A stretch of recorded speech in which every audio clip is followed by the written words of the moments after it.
Good afternoon, everyone. Thank you for joining the Educational Technology team for our afternoon session. Today, we have a special guest, Kristen Rulison, who's joining us from the manager of our SEL group here in Palm Beach. Today, we're going to be talking about implementing SEL practices in our distance learning setting. But before we get started, I just want to point out a couple of things. Here on our channel, you can subscribe just by clicking the button below. We also have a chat going on, and feel free to ask any questions that you have in the chat. We have some moderators. You'll see them. They have little wrenches by their names, and they will be answering all of your questions. This is being recorded, and it will be posted on our edtechtraining.palmbeachschools.org website, as well as on our YouTube channel. So go ahead and subscribe now. I'm going to go ahead and pass this over to Kristen and have a great time. Please put all questions in the chat. We're here to help. Good afternoon, everyone, and thank you for joining us. So today we're going to be focusing on how to implement SEL practices in a distance learning setting. So I wanted to start with just a quick welcoming ritual. This one's called roll call. It's a virtual one. So in the chat box, if you could go ahead and introduce yourself and your school or department, and what is your favorite quarantine food that you have been enjoying so far? We're going to take a few seconds to see who's joining us today. And if you haven't done one of these trainings yet before, it'll ask you to create a channel. Just hit OK, and then it'll allow you to chat in the chat box with us. So I see we have John Shoemaker. He's enjoying candy. So my favorite quarantine food so far has been popcorn. I've been eating lots of popcorn to get the salty and the crunchy. I also want to just let you know, too, that two of my amazing team members are going to be handling the chat box for me today. And you'll see Eileen and Lily. Her name comes under Aleda. So if you have any questions throughout the presentation, feel free to ask them through the chat box, and they will respond. Oh, you guys are making me hungry. Pretzels and popcorn. I see cookies. Chocolate, of course. Got lots of people with some sweet tooth out there. M&M's. Eileen, carbs. All right. Well, thank you, everyone, for participating in our welcoming ritual. And we're going to go ahead and continue on. If you haven't had a chance to write yet, go ahead and type in the chat box. So what exactly is SEL? So this is our district's definition of social emotional learning. It's adapted from CASEL, but together as a community of Palm Beach County, we wanted to make something that was very specific to us. So SEL leads to children, youth, and adults achieving academic, post-secondary, career, and life success. SEL involves acquiring and effectively applying knowledge, attitudes, and skills to understand and manage emotions, set and achieve positive goals, feel and show empathy for others, establish and maintain positive relationships, make responsible decisions, and demonstrate behaviors that contribute to academic success. So there's many different SEL frameworks out there, and our district follows CASEL's SEL framework. This slide shows you the 5 SEL competencies. In orange, you'll see competencies that are about skills that relate to yourself. So that includes self-awareness and self-management. So skills that you might teach for self-awareness might be something around identifying your own emotions and feelings, knowing your strengths and your areas of growth. You also have self-management, which also be now, how do I manage my emotions and feelings, stress, how do I stay organized, to name a few. Then we move down to the green area of the wheel, and these are competencies that relate to others. So you have the competencies of social awareness and relationship skills. So social awareness, some skills that would fall underneath that competency would be how do you take others' perspectives? How do you relate to others? Relationship skills is really about, how are you a good listener? How are you engaging in positive and healthy relationships? And then the last competency over here on the right is responsible decision making. And in this competency, you're taking both the skills that relate to yourself as well as others to make responsible decisions. This slide talks about the different legs of the stool, if you will, for strong SEL implementation.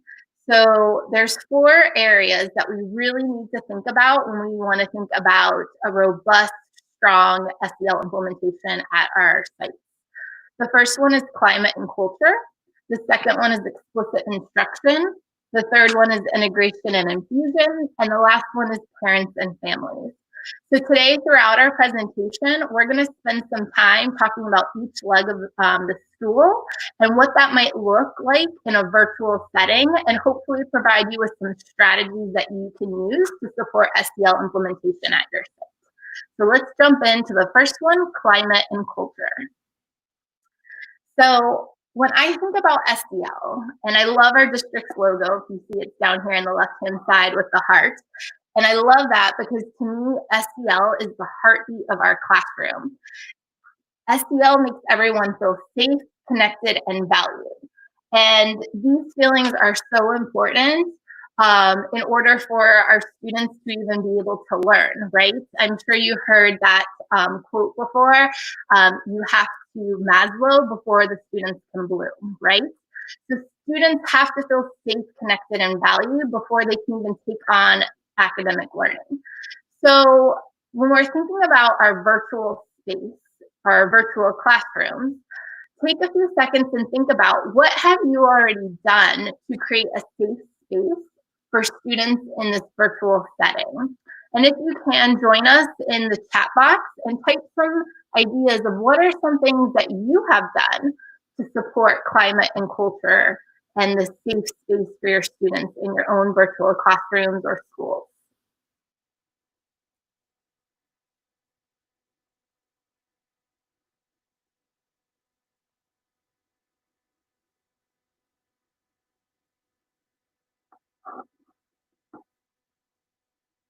Wait a few seconds.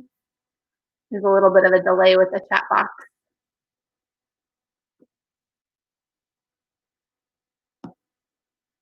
So if you have any ideas, type them in the chat box. And if you joined on late, if it asks you to create a channel to join the chat box, you're just going to hit OK, and then it'll allow you to start typing.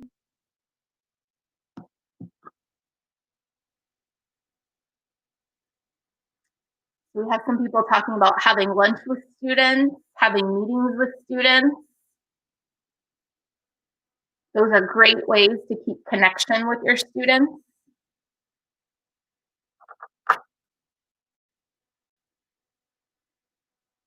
So when we're thinking about climate and culture, we really want to think about how do you keep this focus on connection and community and relationships with your students? And think about what are some of the routines that you already have built into your classroom setting that you can just now transfer over into your virtual setting. So let's talk about a few. So one might be is establishing a time for an SEL meeting time where you can strengthen relationships and connections among your students. Especially right now, I know I have a 6-year-old and an 8-year-old, and the thing that they miss most about school is seeing their teacher and their friends from their class. So we're very fortunate in our district that we have the Google Meet platform where we can do video conferencing with our students. So maybe it's setting once a week or however, whatever feels most comfortable to you that you can manage in your schedule. But can you set a time that is your SEL meeting time, or if you were already implementing morning meeting prior to this transition, you can call it a morning meeting. But thinking about this time where it might not even be where I go on and I'm doing direct instruction, but I'm just having this time where we're staying connected and we're focusing on building relationships and touching base to see how are your students doing. So you can include things like a welcoming ritual, kind of like we did when everybody joined on, something fun, right? Sharing your favorite quarantine snack, greeting everybody that's on there, letting them know that you see them, you know they're out there. Then you can do an engaging practice or some type of group activity. It could be something fun. You could play a game, you could play some music, do freeze dance, you could make it academic and review sight words if you wanted to. There's so many different opportunities. I'm actually going to share a site with you in a second where you could get some different ideas of different things to do for group activities. It could be a game, you could play charades, just something to get kids laughing and connecting with each other. And then you want to end on an optimistic note. If you're following your morning meeting components, you would end with a message at the end for your students to kind of let them know here's some things that we're focusing on throughout the week, as well as maybe here's what to expect for the rest of your day in your virtual classroom setting. Another great platform that we have that is approved by our TCC is Flipgrid. The nice thing about Flipgrid is, sometimes our students, they can't all join at a certain time. So if you do a Google Meet at 8:30 in the morning, maybe for some reason that their parents have a meeting or they're not able to help their kids get on at that time. So they weren't able to all come on at that time. Flipgrid gives you a little bit of flexibility where you can use that to still build community and relationships in your class, but not everybody has to sign on at the same time. On Flipgrid, you can do a sharing and you could say, hey, everybody, let's share our favorite quarantine food. Or you can have them share a project that they created or a favorite book that they read. It could be anything you want, any topic. And then what happens is each child records their own video. And now Flipgrid holds those videos and then they can watch each other at any time they want, but they're still getting to see their friends every day and being able to connect with them and learn more about them to strengthen their relationships. So we have provided, my team has done an amazing job of creating the site for teacher support. There's direct links here on the page.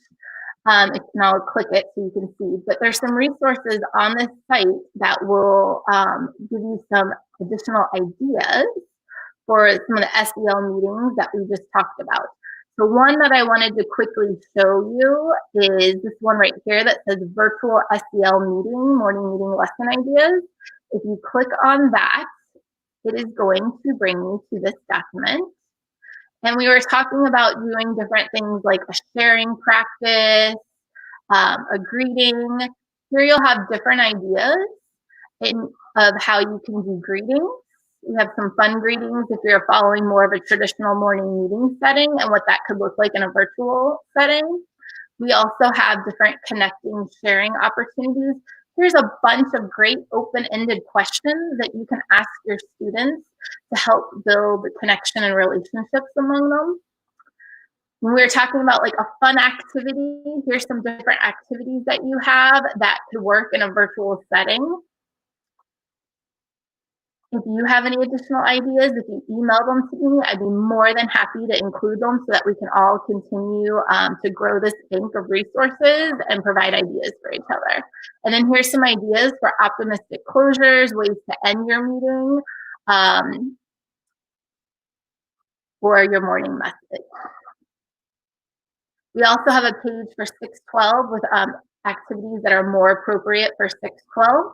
I also wanted to show you on this site, if you're not familiar with Flipgrid, or if you're not familiar with Google Meet, we have instructions on how to get started on this site, as well as there's some example videos of what a morning meeting video might look like if you were going to try to do this on your own.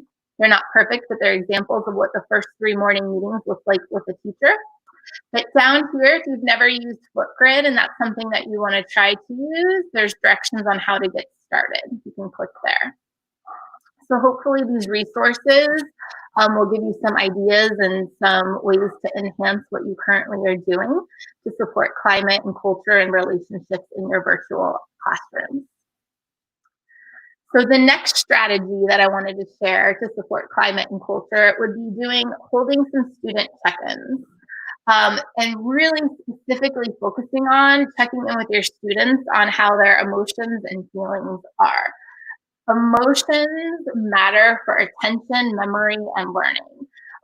When students have positive feelings or emotions, it helps them to harness attention. It helps them to be able to sit in front of this new virtual setting in front of their computer and be productive and get their work done.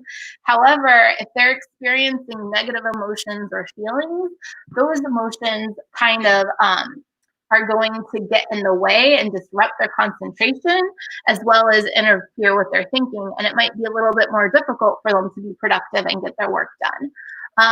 Some of our students, their parents are essential employees, so they don't have support throughout the school day. So they might just need someone to talk to. So thinking about having student check-ins, there's some different ways to do this. I've seen some teachers that have created a Google form, which is the simple, how are you doing this week? And they can check off an emotion or check off an emoji to show how they're feeling, and then an open-ended question. Is there anything you want to talk about? Do you want to set up a time for us to meet? The important thing is, if you're doing student check-ins through a Google form, is that you need to make sure that then you're reading it and following through with the students in some way. Especially if a student's telling you that they're sad or lonely, you don't want them to put that into a form and then not follow through with that. If there's an emotion or feeling or something that a student says that you're not comfortable following through with, then you definitely want to make sure you reach out to your school counselor. Also, we have our district's mental health hotline available, and I have that number in the bottom right-hand corner for you that you might want to call that hotline with the student, or make sure that you get the student in contact with that information. Another thing that some people are doing is that they're holding student office hours through Google Meet. And again, it's not for direct instruction. It's just letting your students know, listen, every Wednesday at 10 o'clock from 10 to 10:30, I'm going to hold office hours. Here's the link. You can go on and talk about anything that you want to talk about. If you just need to have some connection with someone and see someone, you want to talk about sports, whatever it is, but you have this opportunity for us to come in and check in and just have some conversation. And the last strategy that I wanted to share to support climate and culture is keep it fun. We're on week 5 of virtual learning, and for some students, I think they were really excited about it the first few weeks. They're like, I can do school at home in my pajamas. This is awesome. And now it's starting to get a little bit of like the same thing. I joke around myself, if you've ever seen the movie Groundhog Day, I feel like I am Bill Murray waking up every morning when the alarm clock goes off, and it's the same thing every day. So we really have to think about, we're halfway through this for the rest of this school year. What can we keep doing to keep this fun and engaging for our students? So I know a lot of schools are already doing some of these ideas. Theme dressed up days, and they're having students take pictures or go on a Google Meet for that theme dressed up day, right? That makes virtual learning a little bit more fun. I've seen principals, teachers, assistant principals, school counselors hold lunch bunch or chat and choose, which is a virtual lunch, which students love to have lunch with adults that they really admire in their school building.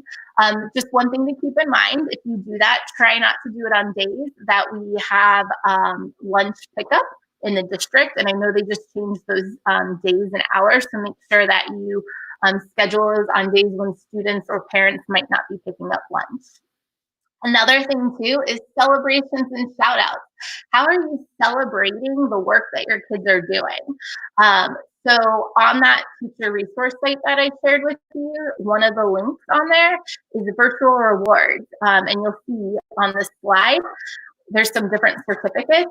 These are available for you to make a copy. They're all Google Slides, and then you can share them with your students in the classroom, maybe through your newsfeed in your classroom or your announcements. You're going to post shout outs and celebrations to keep kids excited about learning and celebrate all the things that they're doing.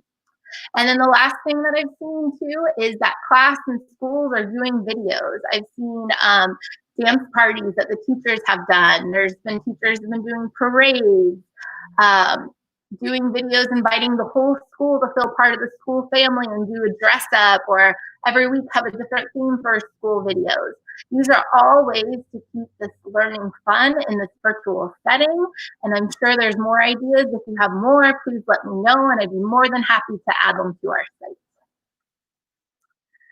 So now moving to the next part of the legs of the stool, the second one that I showed you earlier was around explicit instruction.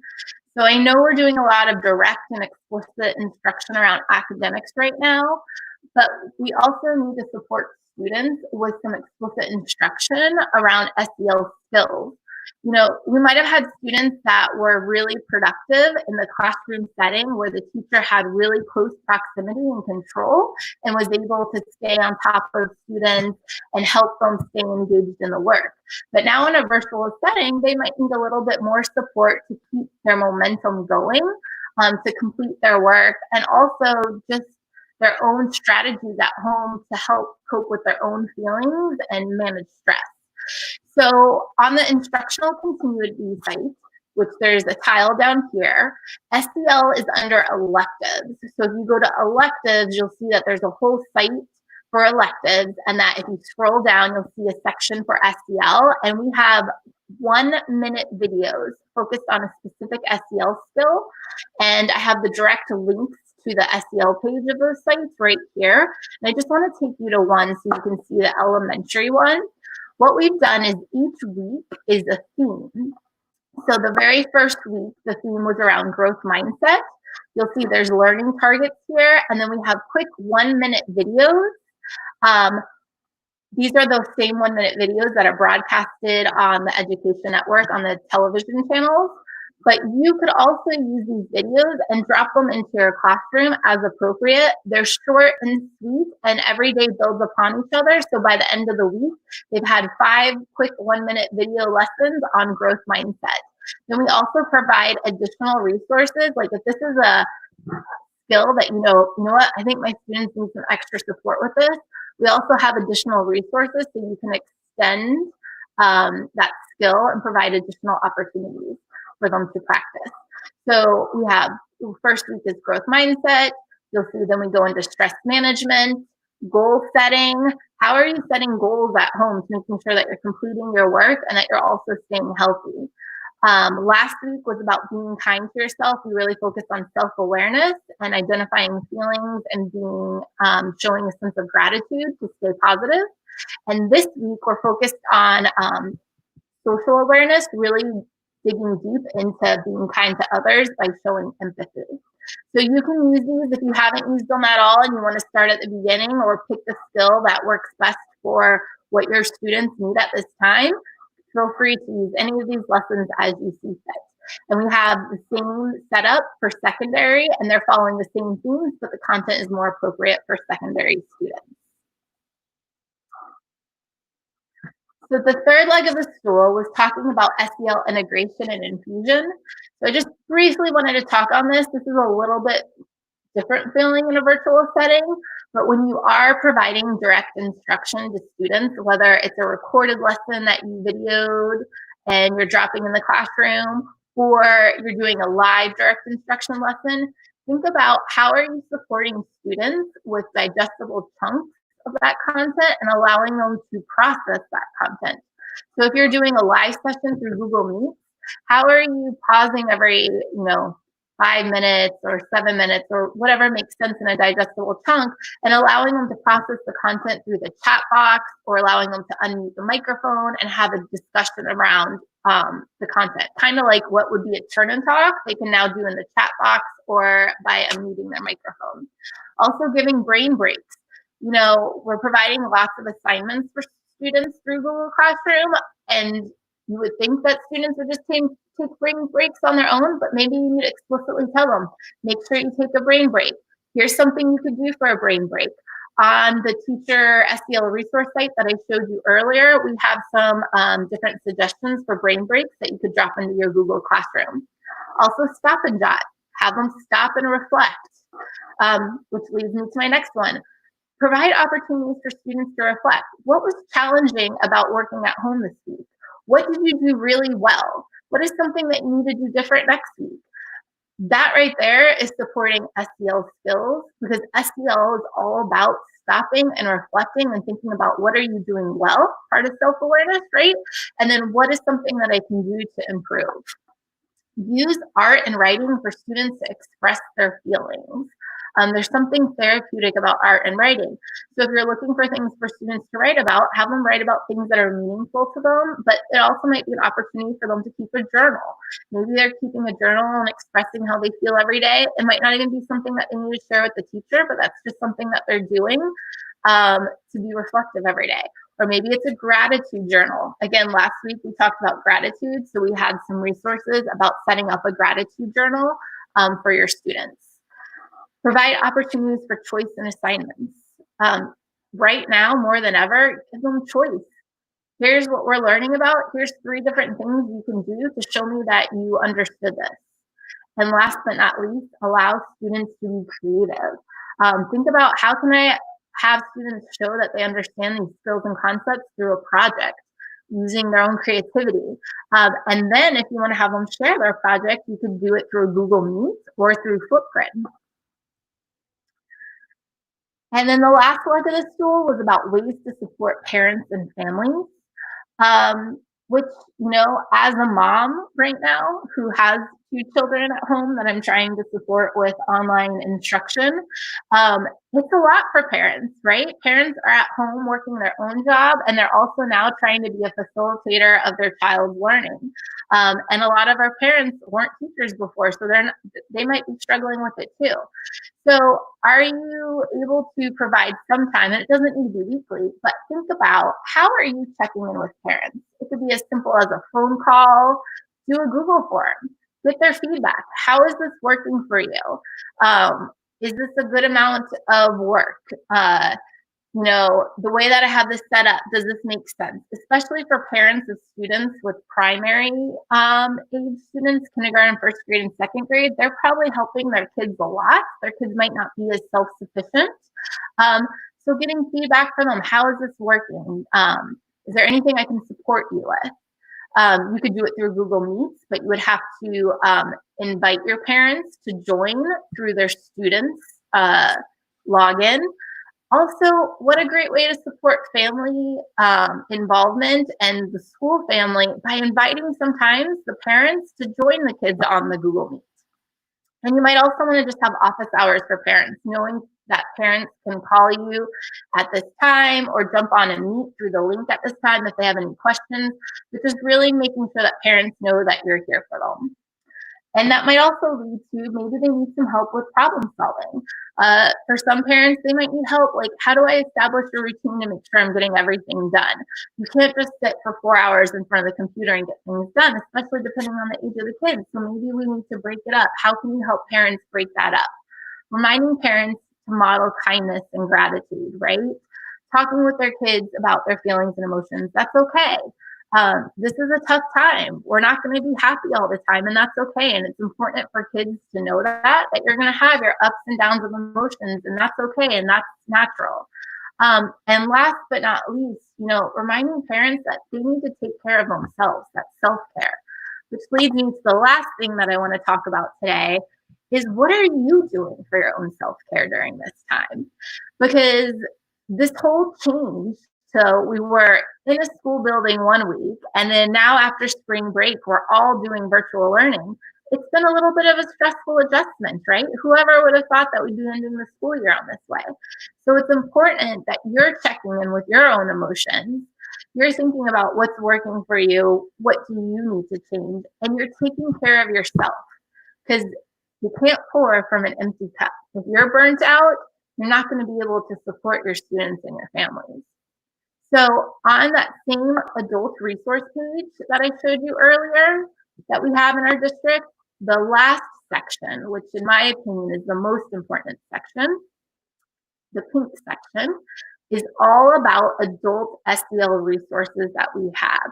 We have different webinars that we have free access to that we put up here.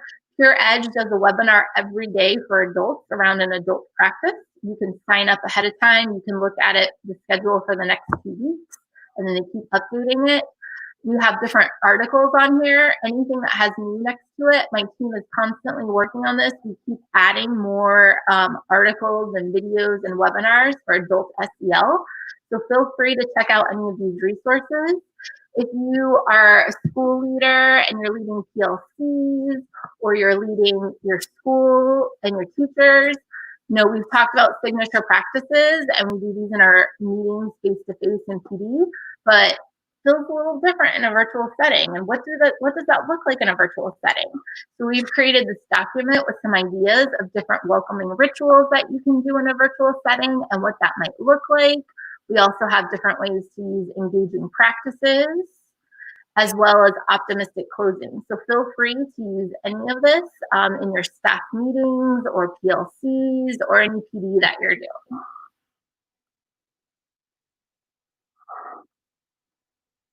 Also, if you haven't heard yet, last Friday we started our SEL social media challenge, and it's called Full Bucket Fridays. And we really started this as a team knowing that by the end of the week, you are exhausted. So how do we make sure that we're ending the week in a positive way and we're making sure that our bucket's full?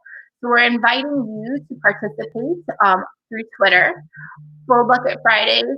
Share something that you did that week, whether it was for your own self-care, someone you're grateful for, an appreciation, or something that you're grateful for, or a discovery you made that week that's positively impacting your life.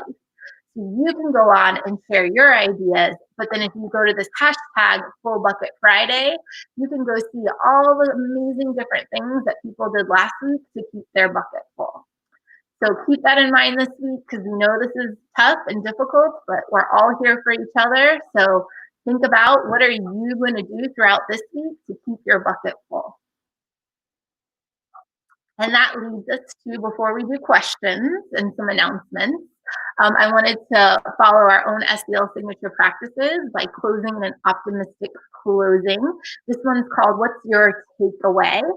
So if you can, think about everything that we've talked about today, and what is one idea from this presentation that you are willing to try, something new, whether it's around your own adult practice or something that you're going to do to support climate and culture at your school, or explicit SEL instruction. And if you can, go ahead and type it in the chat box so that we can see what everyone's going to do or commit to trying. And I'll wait a few seconds to give everyone an opportunity to type in. Also, this is a time that if you have any questions, feel free to type them in the chat box, and we're going to be doing the question section in just a minute.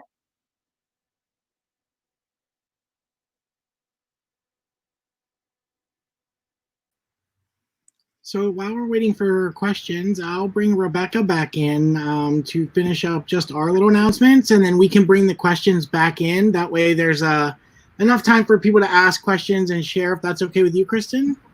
Absolutely. All right, go ahead, Rebecca. All right, thank you. That was awesome. That was really, really good, Kristen. Thank you so much. So the rest of this week is looking really busy for the EdTech team. We hope that you will join us on Wednesday. We have a special guest from Minecraft at 8 a.m. At 11:30, we have a representative from Nearpod who will be with us. And at 2:30, we have the Google Infused Classroom with Holly and Tanya. And then on Friday at 8 in the morning, we have our virtual librarian panel. So please join us to hear from our librarians and how they can support your school and your students and yourself.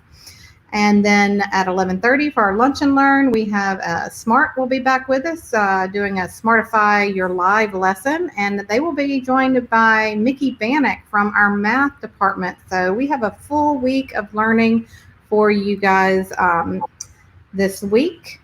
We also, if you are in need of assistance, our whole team plus some of our smart folks are here to assist. There is a bit.ly/help-form-edtech. It's a Google form. You fill it out and someone will be in contact with you within the day. So I want to toss it back to Kristen here so she can finish up, but I just wanted to do a shout out to her and her whole team for all of the wonderful ideas they put in the chat box and for being with us here today. It was really, really good, and I appreciate you. Thank you. And I appreciate everyone that participated in this discussion. I love seeing the takeaways that you all are going to try. And I just can't say thank you enough. I know this is a difficult time, and there's a lot of different layers of stress that adults have on them right now, more than ever. And you guys are being warriors and champions for your students. So thank you for everything that you're doing. I know you're working so many hours, and this is different work, and it's challenging, and you miss your kids, but keep pushing through. We have a few more weeks. You guys are awesome, and thank you for everything that you do. And if you need anything, here's my contact information. Feel free to reach out to me or anyone on my team. Also, if you're doing any of these great ideas that I see that you guys mentioned in your optimistic closing, please tag us at SELPBC on Twitter. It's a great way to share ideas and tell our SEL story as a district. Also, if you thought of ideas, and I know there's stuff out there that I didn't even think of to include in this presentation, please tweet it, tag me, and I'll be more than happy to add it to the documents. I hope you all have a wonderful week, and I hope to see you on social media sharing what you're doing to keep your bucket full this week. Bye.